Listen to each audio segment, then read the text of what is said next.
साहब जी, मेरे सभी भाइयों बहनों बेटा बेटी माता पिता को भक्तमती के सत साहब जी।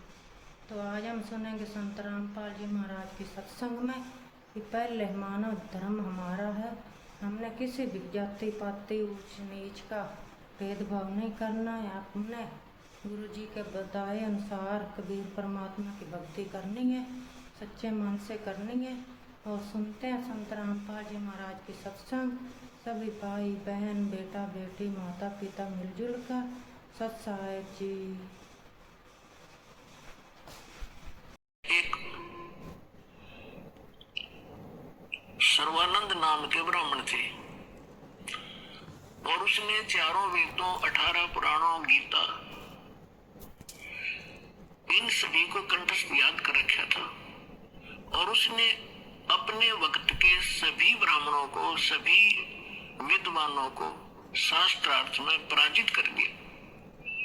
तो उसके मन में एक धारणा आई कि मैं अपना नाम सर्वानंद की जगह सर्वाजीत रखवाऊंगा, अपनी मां से कहता हूं।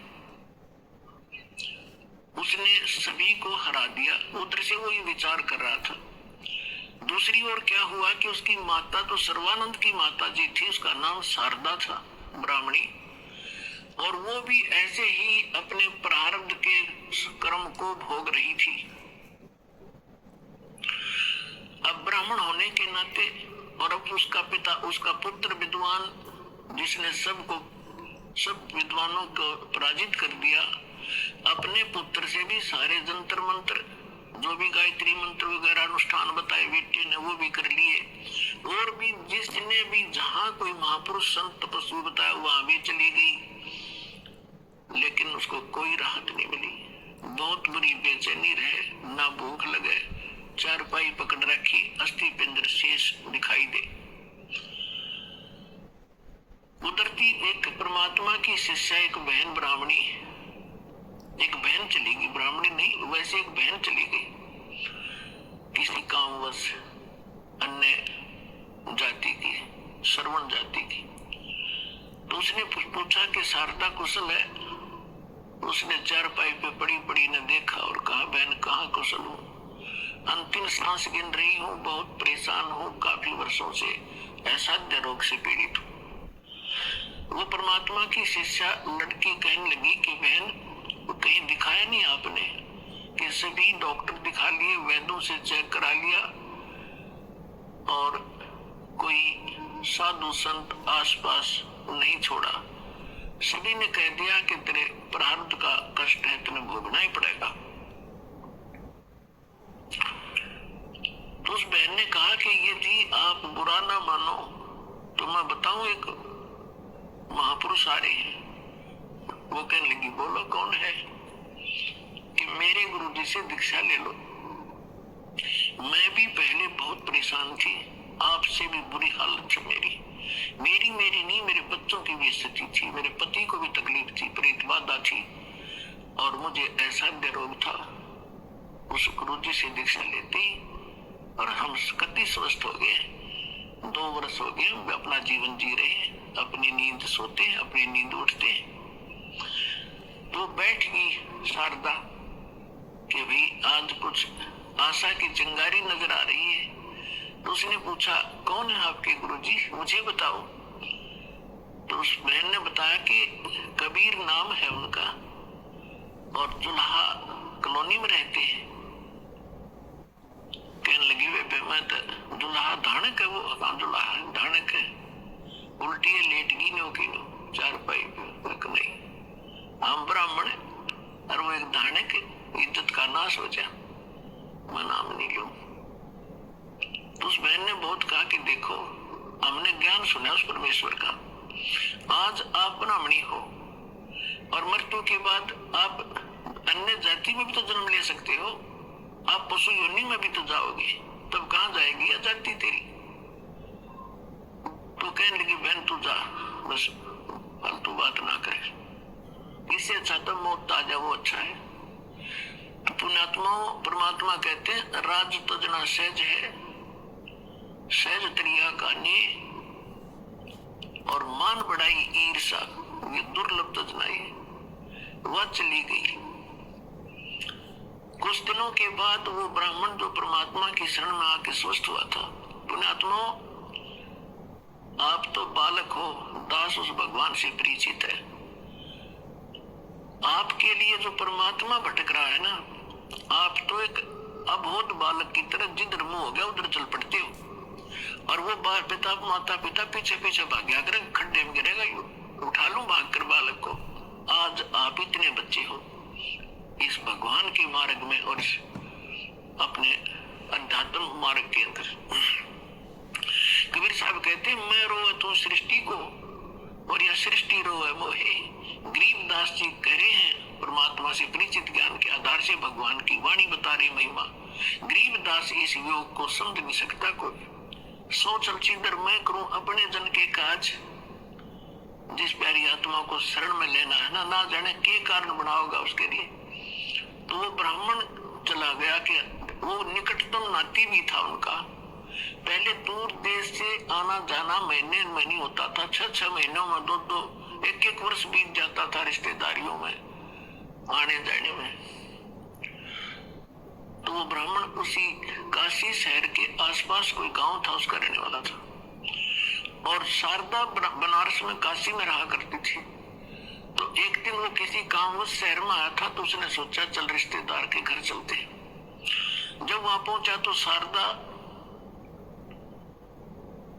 घर अपने उसी तरह उसी स्थिति में थी।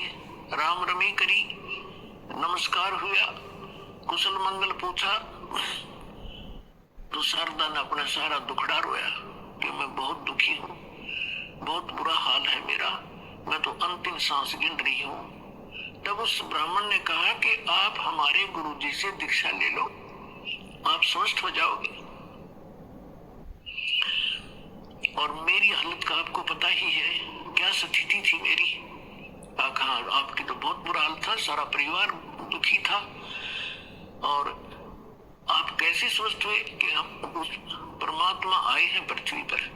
शारदा तेरे यकीन हुई चाहे ना हुई, और हमारी जो दुर्दशा थी देखने जोगी थी।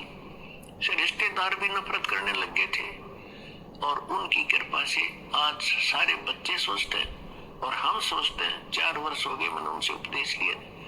मेरा तो बुरा ऐसा दुखी शायद पृथ्वी पर कोई प्राणी नहीं होगा जैसा मैं था। मेरे से रिश्तेदार भी नफरत करने लगे थे कि अब यूं आ गया घर पे, कुछ पैसे मांगने आया होगा। तो ऐसी दशा होगी थी मेरी, और अब वो रिश्तेदार मुझसे उधारे ले जाते हैं।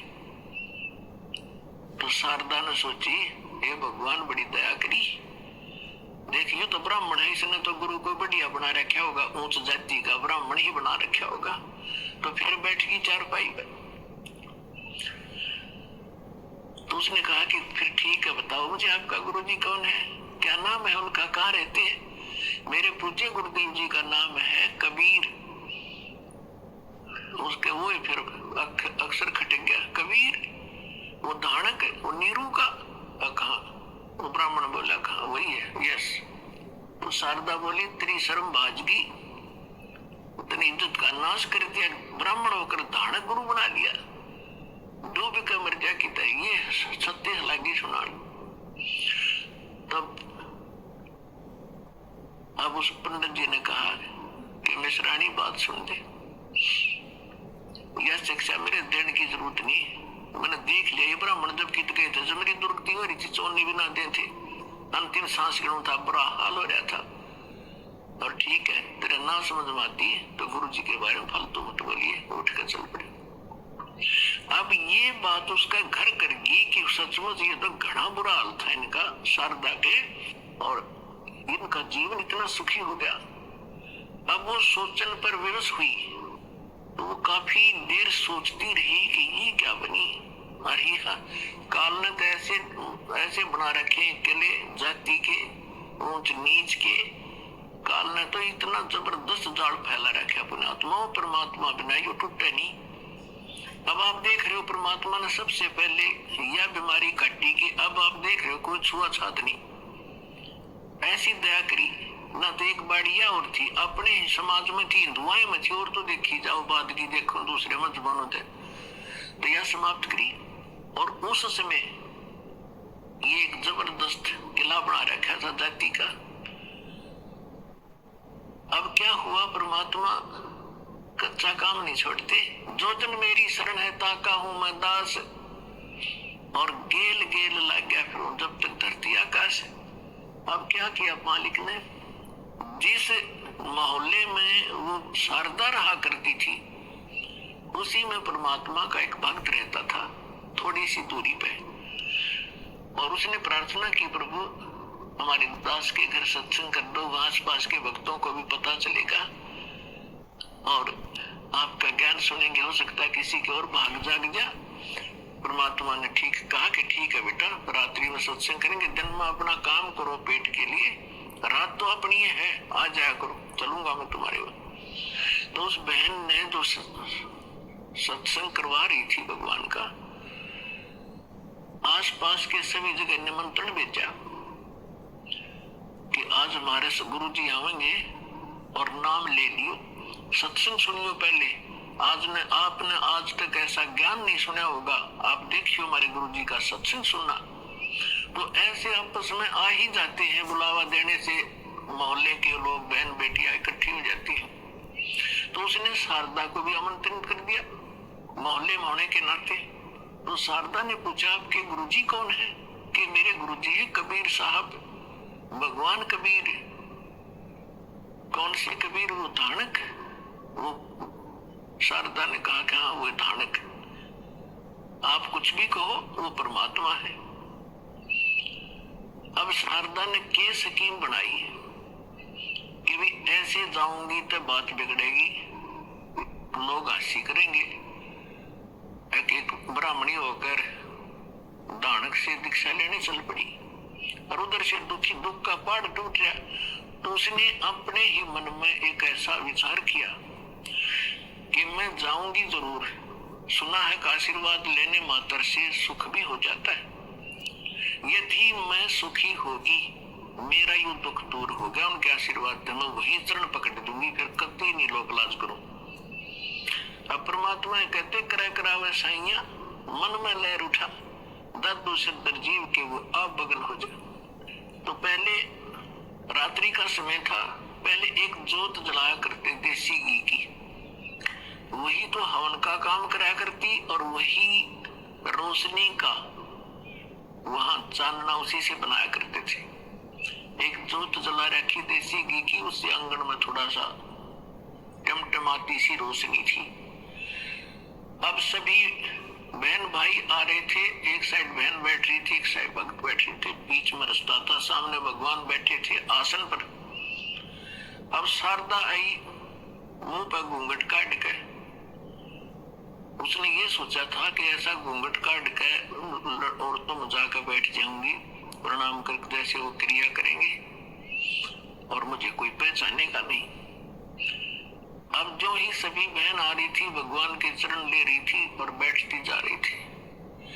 अब वो आगे शारदा भी मुंह ढके आवे थी, परमात्मा के चरण छुए, मालिक ने सिर पर हाथ रखा और कहा, सर्वानंद की माँ ब्राह्मणी पंडितानी, आज दानक के पास कैसे आना हो गया तेरा?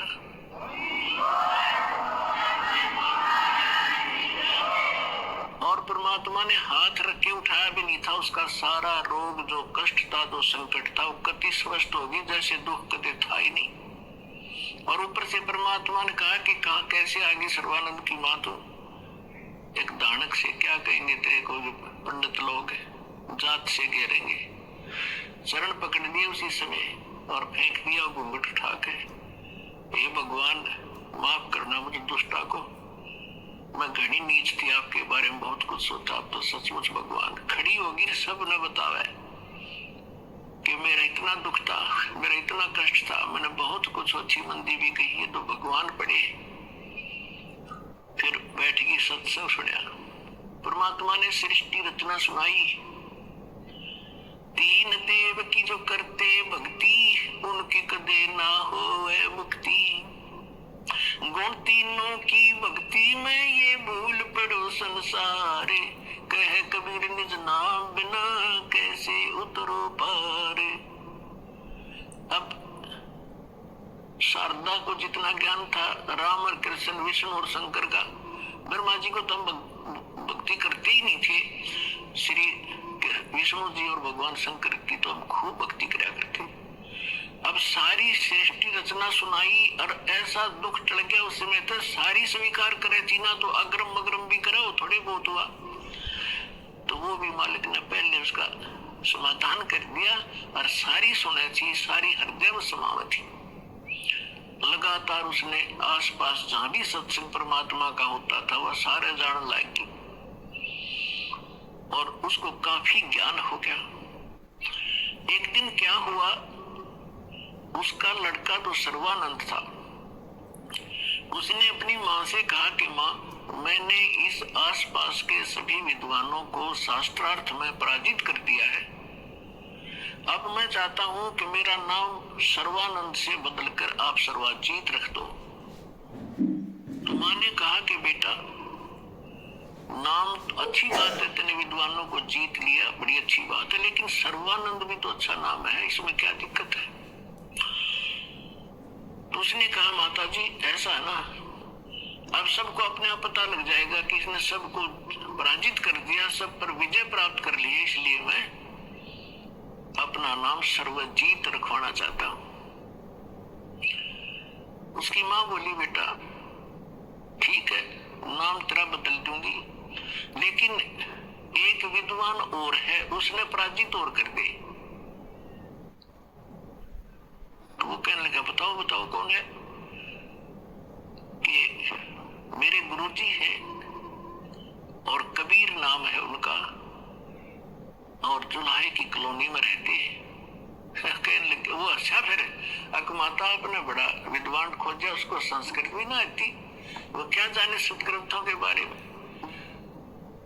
और उसकी माँ बोली बेटा देख ले, यदि मेरे से तेने नाम बदलवाना है तो उस विद्वान को तेने पराजित करना पड़ेगा, और ऐसे नहीं मानूंगी, उससे लिखवा के लाना और उनका अंगूठा लगा के लाना, एक दो गवाह भी हो साथ में।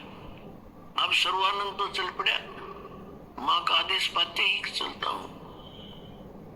अब जून का महीना, उत्तर प्रदेश, खड़ी धूप पड़े, उधर से परमात्मा कबीर जी की एक मुंह बोली बेटी थी कमाली, वो एक मृतक जीवित की थी किसी शर्त पे, किसी कारण से, किसी सर्कमस्टांस से, और वो लड़की फिर अपने पिता को छोड़कर परमेश्वर के साथ, अपने वास्तविक पिता के साथ रहा करती थी, युवा हो गई थी। तो वो लड़की दोपहर के समय कुएं पे जल लेने गई हुई थी मटका भरण खातिर। उधर से सर्वानंद जी आ गया, एक बैल के ऊपर सारे सदग्रंथ रखा करता, गीता, 18 पुराण, 4 वेद, श्रीमद् भगवद गीता और 6 शास्त्र, बैल के ऊपर जैसे गधे पर बोरा डाल लिया करे, ऐसे बोरा डाल के उनमें रखा करता था, सुंदर कपड़े लपेट के। उस बैल को लिए हुए आ रहा था अब जुलाहों की कॉलोनी में, पर उस समय पंडित जी आचार्य बीसा विद्वान सुप्रसिद्ध, तो सभी ऐसे देख रहे थे जैसे पहले गांव में हाथी आ जाता, सारे गांव निकल कर आ जाया करता, हाथी देखेंगे, ऊपर चढ़ चढ़ कर मकानों पर देखा करते थे। तो सभी देख रहे हैं कि ब्राह्मण कैसे आ गया हमारी कॉलोनी में। अब देखो लीला दाता की, उसको इतनी भयंकर प्यास लगा दी, उसकी आंखों में प्राण आ गए सर्वानंद के, और सामने वाली लड़की पानी पर लग रही, उसके पास आकर कहा कि लड़की जल्दी पानी पिला बेटी, मेरे प्राण निकलने जा रहे हैं। तो लड़की ने बाल्टी उसके कर दी के लिए पी लो, उन्होंने अपना करमंडल ले रहा था, उसमें डालकर गट गट पी लिया। अब उसने देखा कोई देख तो नहीं रहा तुझे, कितने दानकों के जुलाहों की कॉलोनी कुएं का पानी पी लिया, कोई देख तो, सब देख रहे थे, सब चारों तरफ देख रहे थे। तो उसने अपनी इज्जत बचाने के लिए लड़की को डांटा कि ये लड़की, ये किसका कुआं है? किस जाति का कुआ है? जो लड़की ने कहा जी दानकों की कॉलोनी में तो दानकों का कुआ हुआ कर, ब्राह्मणों का नहीं हो सकता। ये तूने पहले क्यों नहीं बताया मुझे? पंडित जी पानी पी कर जात नहीं पूछा करते, तू पहले पूछता। जब तक तेरे पसीने आ रहे थे तेरी जान जाने वाली थी, अब तुझे जाति दिखाई देती है। मर जाता 2 मिनट तुझे पानी नहीं मिलता तो फिर कहता है बेटी छोड़ इन बातों को, यहाँ कबीर कहाँ रहता है? तो लड़की ने कहा कि कबीर का घर शिखर में सतलोक में रहता हो, झांस ले ली गैल और पाव न टिके पपील के, तो पंडित राजरा बैल। लड़की ने कहा कि तुझे कबीर चाहिए, वो कबीर सतलोक में रहता है, गगन में, और जहां तक चिट्टी का पैर नहीं टिक सकता तू इन पोथियों से जाएगा वहां कबीर से मिलने। तो कहने लगा ए लड़की गणी ना बोला है, मैं बता यहाँ कहाँ रहता है इस कॉलोनी में? वो लड़की बोली आ जाओ मेरे पीछे पीछे, मैं उन्हीं की बेटी हूँ। अब लड़की मटका उठा के चल पड़ी, सर्वानंद बैल आगे पीछे पीछे। लड़की थोड़ी आगे चली गई और जाकर कहा पिताजी एक ब्राह्मण आवा है, सारे पोथे लिए आपको पूछ रहा है, आपके साथ अवश्य कोई वाद विवाद करेगा। परमात्मा ने कहा बेटा कोई बात नहीं, ज्ञान की चर्चा तो होनी ही चाहिए, अच्छी बात है, उसको बुला लो अंदर। और लड़की बाहर आई और कहा सर्व आओ जी आ जाओ, पिताजी अंदर है आ जाओ। तो सर्वानंद बाहर खड़ा हो गया और कहा ले लड़की ये मेरा लोटा ले जा, पानी का भरवा दिया कि पानी का मेरा लोटा भर दे। बाहर खड़ा खड़ा लड़की ने पानी का लोटा भर दिया और कहा इस लोटे को जाके कबीर को दे दे और इसका क्या उत्तर दे फिर मुझे बताना बाहर आकर के। अब लड़की उस लेकर उस लोटे को भरे हुए को और धीरे धीरे परमात्मा के पास गई और कहा पिताजी एक वो ब्राह्मण ने ऐसे ऐसे कहा है कि ये लोटा दिया है, कहा कि इसका उत्तर दे वो मुझे बताना इस जल को। और इतना भर दिया कि वो पानी लबालब भरा हुआ था उस लोटे के ऊपर तक, उसमें जरा सा भी पानी डाल दे तो बाहर जावे, इतना फुल भर के दे दी। परमात्मा बोला ठीक से बेटी। परमेश्वर ने बड़ी सुई थी, वह सुई उठा कर लोहे की और उस लोटे में डाल दी, कुछ पानी बाहर निकल गया और कहा जा सर्वानंद को दे दे बेटा। वह लड़की वापस आई धीरे धीरे, अगलो पंडित जी। सर्वानंद ने पूछा क्या उत्तर दिया तेरे पिता ने? कि बोले कुछ नहीं, इसमें एक सुई डाल दी और आप पूछ लो इन्होंने क्या मतलब है इसका। तो अंदर आया सर्वानंद ने पूछा कि कबीर आपने मेरे प्रश्न का क्या उत्तर दिया? परमेश्वर ने पूछा आपका प्रश्न क्या था? मेरा प्रश्न ये था, ये संकेत था, पानी के लोटे को फुल भरकर आपको इस पास इसलिए भेजा था कि मैं ज्ञान से परिपूर्ण हूँ और मैंने सभी आसपास के विद्वानों को पराजित कर दिया है। मैंने अपनी माँ से सर्वजीत नाम रखवाना है और उसने ये शर्त रखी है कि मैं आपसे शास्त्रार्थ करूं और आपको विजय पाऊं आपसे, तब वो मेरा नाम रखेगी। मैंने आपको ये संकेत दिया है कि मैं ज्ञान से ऐसे फुल हूं जैसे लोटा फुल था। यदि मुझे कोई ज्ञान शिक्षा देगा तो मेरे अंदर समाएगा नहीं, वो इस लोटे में अगर कोई और जल डालेगा वो बाहर ही जाएगा, इसमें जगह नहीं। अब आप बताओ आपका क्या उत्तर था? परमात्मा बोले मैंने इसमें एक लोहे की सुई डाली है, मेरा ये संकेत है कि मेरा ऐसा ज्ञान है, ऐसा भारी ज्ञान है, ऐसा गुरु ज्ञान है कि जैसे मेरी सुई तेरी लोटे की तली में जाकर टिकेगी और तेरा पानी बाहर निकल गया, ये मेरा ज्ञान ऐसा तेरे थोथे ज्ञान में बाहर फेंक देगा, ठाकर तेरे हृदय में समा जाएगा।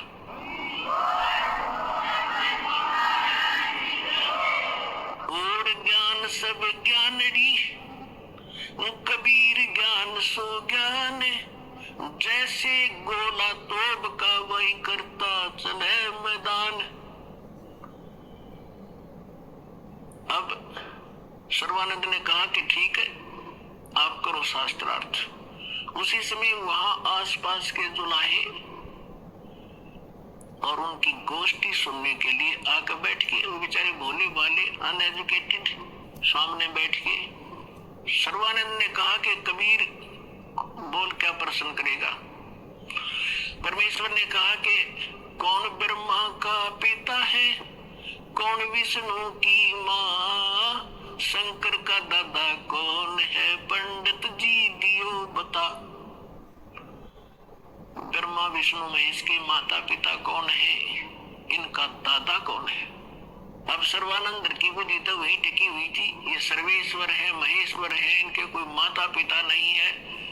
आप ऐसी कह रहे हो, इनके कोई माता पिता नहीं। अब परमेश्वर ने कहा कि आप देवी भागवत तीसरा सकंद निकालो और उसमें ये स्वयं स्वीकार करते हैं।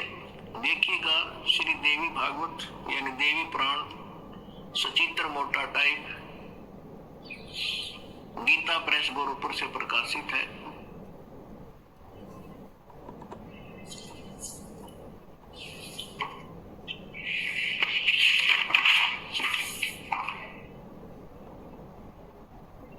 संपादक हनुमान प्रसाद पोदार, चिमनलाल गोस्वामी।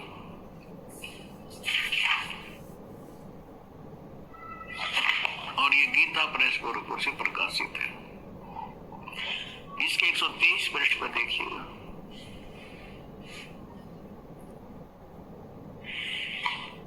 तीसरा स्कंद। विष्णु भगवान विष्णु जी अपनी माता दुर्गा की स्तुति करते हुए कहते, तुम शुद्ध स्वरूपा हो, ये सारा संसार तुम्हें से उद्भासित हो रहा है। मैं ब्रह्मा और शंकर हम सभी तुम्हारी कृपा से विद्यमान हैं। हमारा तो आविर्भाव माने जन्म और तिरोभाव माने मृत्यु हुआ करता है। हमारा तो जन्म मृत्यु होता है।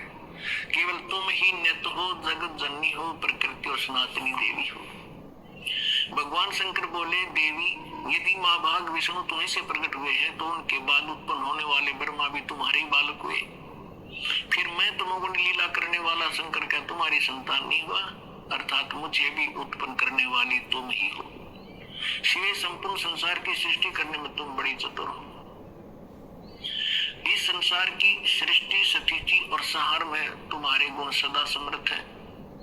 उन्हीं तीनों गुणों से उत्पन्न हम ब्रह्मा विष्णु एवं शंकर नियमानुसार कार्य में तत्पर रहते हैं।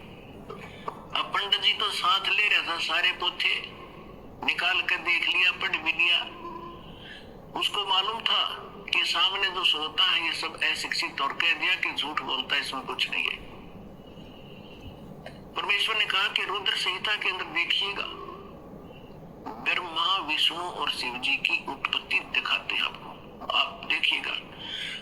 तो उसने देखा जो मालिक ने बताया। अब आप देखिए पुण्यात्मा, तो अभी तक ये सारा वर्बली बकवास चल रही थी। अब दास ने जब इस मिशन को स्टार्ट किया तो आम भक्त हमारे भक्तों से कहता था, वो कैसा टीचर है, पुस्तक पढ़ पढ़ के सुनाता है, अपना अनुभव बताना चाहिए। अरे वेदों से, गीता से, सदग्रंथों से अलग जो अनुभव अपना बताता है वो शास्त्र विरुद्ध है, वो बिल्कुल यूजलेस है। ये हमारा सिलेबस है। हम सिलेबस तो बाद में देखा दास को ने, तो उस मूल ज्ञान से जो परमात्मा का ज्ञान था उसके आधार से भक्ति शुरू की थी। इन सदग्रंथों को बाद में देखा है, ये यूं का यूं मिला। तो आपको दृढ़ करने के लिए और आपको सच्चाई से परिचित कराने के लिए सदग्रंथ दिखा रहा हूं। मुझे नहीं जरूरत थी इनकी। जैसे एक अंधा था, अंधेरे में लालटेन लिए जा रहा था, आगे से बच्चे आ रहे थे उछल कूद करते हुए। उसने कहा, बच्चों देखना देखना बच्चों, मैं अंधा हूं, बेटा ध्यान से चलना, मैं अंधा हूं, देखना, मुझसे ना टकराना। अब बच्चों ने आकर देखा कि आदमी अंधा बतावे, लालटेन हाथ में ले रहा, टॉर्च या लालटेन लैंप। उन्होंने चारों तरफ से घेर के कहा, बाबा सचमुच आप अंधे हो? कहा, बेटा अंधा हूं मैं, फिर लालटेन किस लिए ले रखी है कि तुम आंखों वालों के लिए, कहीं मेरे से टकरा कर वो डिग दे ना तोड़ दो, आपके लिए है, ताकि इस रोशनी में तुम्हें पता लग जाए कोई बूढ़ा व्यक्ति आ रहा है, साइड से निकल जाओ, मुझसे टकराओ नहीं, मैं अपने इसलिए आपके लिए हुए हूँ। तो दास तो इस ज्ञान को पहले सुना रहा था सन 1994 से लेकर सन 2000 तक। वर्बली जो मालिक ने ज्ञान दिया था ये सुना रहा था, ब्रह्मा विष्णु महेश नासवान है, इनकी जन्म मृत्यु होती है, ये इष्ट रूप में पूज्य नहीं है लेकिन अनादरणीय नहीं है। लेकिन दास के सामने समस्या थी कि इस बात को, दास की वर्बली इस कहानी को कोई नहीं सुनेगा हिंदू, और विरोध खूब होगा। तो अर्ज करी थी दाता ने कि आपका ज्ञान सत्य है दाता, कभी गलत नहीं हो सकता, यदि इन सदग्रंथों में मिल जावे, वेद गीता और पुराणों में, तो आपके बच्चे आपको पहचानने में देर नहीं लाओगे। ऐसी प्रेरणा की परमात्मा ने 2001 में गीता उठा के देखी, जो का तू ज्ञान पाया, क्योंकि परमात्मा ने कहा था अपनी वाणी में कि वेद मेरा भेद है, मैं ना मिलो वेदन के माही, पर जौन वेद से मैं मिलूं वेद जानते नहीं। तो इसके आधार से जब सब सत्कर्म देखे तो जो का तो ज्ञान मिला। होय होय, तीन देव की जो करते भक्ति, उनकी कदे ना होए मुक्ति।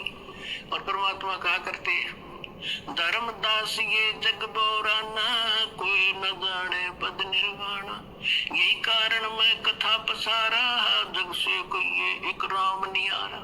अब मैं तुमसे कहूँ चिताई, तेरे देवन की उत्पत्ति भाई, माँ अष्टंगी पिता निरंजन, ये जमदारुण वंशन अंजन। तीन पुत्र अष्टंगी जाए, ब्रह्मा विष्णु शिव नाम धराए। 600 वर्ष पहले भगवान उस सूक्ष्म वेद में ये अमृत ज्ञान बता गई थी, लेकिन उस समय इतना विरोध किया था इन नकली संतों मंडलेश्वरों ने, परमात्मा के साथ कहर डोले थे। वो सारी लीला धीरे धीरे सुनाएंगे आपको। आज वही ज्ञान हमारे पुराण बता रहे हैं कि ब्रह्मा विष्णु महेश के माता पिता हैं, दुर्गा इनकी माता है, ये ज्योत स्वरूपी निरंजन ये काल इनका पिता है। और ये भगवान 600 वर्ष पहले बताया करते, क्योंकि वो तो दादा है इनके, दादा तो बाप की भी डेट ऑफ बर्थ बता और पोत्या की भी बता दे, तो पहले बता कर जा रहे थे। अरे नकलियां हमारे तक सारा अज्ञान भर रखा था। अब देखिएगा शिव पुराण, ये संक्षिप्त शिव पुराण सचित्र मोटा टाइप केवल हिंदी गीता प्रेस गोरखपुर से प्रकाशित है। इसके संपादक कौन है?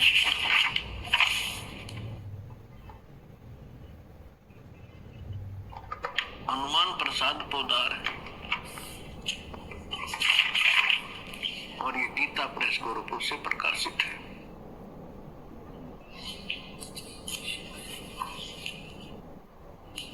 ये देखिएगा, ये है रुद्र संहिता, और यहाँ अध्याय नंबर 5 हम यहाँ पर पढ़ेंगे थोड़ा सा।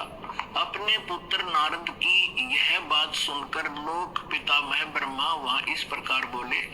हमने 98 से प्रारंभ किया है, 98 से 98 से, अब हम 99 पे पढ़ देंगे, 99 पे। ब्रह्मा जी ने, नारद जी ने ब्रह्मा जी से पूछा था। ब्रह्मा जी कहने लगे, ब्रह्मा जी ने कहा, ब्रह्मन देव शिरोमणि, तुम सदा समस्त जगत के उपकार में लगे रहते हो। तुमने लोगों के हित की कामना से बहुत उत्तम बात पूछी है। जिस समय समस्त चराचर जगत नष्ट हो गया था, सर्वत्र केवल अंधकार ही अंधकार था, न सूर्य दिखाई देता था न चंद्रमा, अन्य ग्रहों का भी और नक्षत्रों का भी पता नहीं था। उस समय तत् सत ब्रह्म, इस श्रुति में जो सत सुना जाता है एकमात्र वही शेष था। अब हम 100 पृष्ठ पर आगे अपने काम की बात पढ़ेंगे। शिव महापुराण रुद्र संहिता हम पढ़ रहे हैं। जिस परब्रह्म के विषय में ज्ञान और अज्ञान से पूर्ण, यानी कुछ साची कुछ झूठी उक्तियों द्वारा इस प्रकार विकल्प किए जाते हैं, उसने कुछ काल के बाद सृष्टि का समय आने पर द्वितीय की इच्छा प्रकट की। उसके भीतर एक से अनेक होने का संकल्प उदित हुआ। तब उस निराकार परमात्मा ने अपनी लीला शक्ति से अपने लिए मूर्ति यानी आकार की कल्पना की। वो क्या बना? मूर्ति रहित परम ब्रह्म। जो मूर्ति रहित परम ब्रह्म है उसकी मूर्ति ये भगवान सदाशिव है। अर्वाचीन और प्राचीन विद्वान इन्हीं को ईश्वर कहते हैं। अपने आत्माओं ये कौन है? सदाशिव ये काल है और ये इसने प्रतिज्ञा कर रखी है कि मैं कभी किसी के सामने अपने काल रूप में ओरिजिनल रूप में नहीं आऊंगा। जो श्री कृष्ण के अंदर से निकल कर इसने अर्जुन को दिखाया था भयंकर रूप, वो है इसका असली रूप। तो ये क्या करता है? अपने पुत्र किसी को ब्रह्मा के रूप में दर्शन देता है, किसी को शिव के रूप में, किसी को विष्णु के रूप में। तो यहाँ ये काल के विषय में ब्रह्मा जानकार नहीं है। ये कौन है? कहते निराकार था फिर साकार बन गया सदाशिव। अब देखो सदाशिव कौन है? भगवान सदाशिव है, वो मूर्ति। अर्वाचीन और प्राचीन विद्वान उन्हीं को ईश्वर कहते हैं। उस समय एकाकी रहकर स्वेच्छानुसार विहार करने वाले उस सदाशिव ने अपने विग्रह माने शरीर से स्वयं ही एक स्वरूप भूता शक्ति यानी दुर्गा की सृष्टि की, एक स्त्री की सृष्टि की, जो उनके अपने श्रीअंग से कभी अलग होने वाली नहीं थी। उस पराशक्ति को प्रधान प्रकृति गुणवती माया बुद्धि तत्वों की जननी तथा विकार रहित बताया गया है। वह शक्ति अंबिका कही गई है। अब ये क्या कह रहा है ब्रह्मा जी? पुण्यात्माओं, अब देखो कमाल की बात है। देवी पुराण के अंदर तीसरे स्कंद में ब्रह्मा जी अपने पुत्र नारद को बताता है कि बेटा, मैं जब उत्पन्न हुआ मैं कमल के फूल पे बैठा था और युवा मेरा शरीर था। मुझे नहीं मालूम मैं किसने उत्पन्न कर दिया, मेरा उत्पत्ति करता कौन है, मैं कुछ नहीं जानता।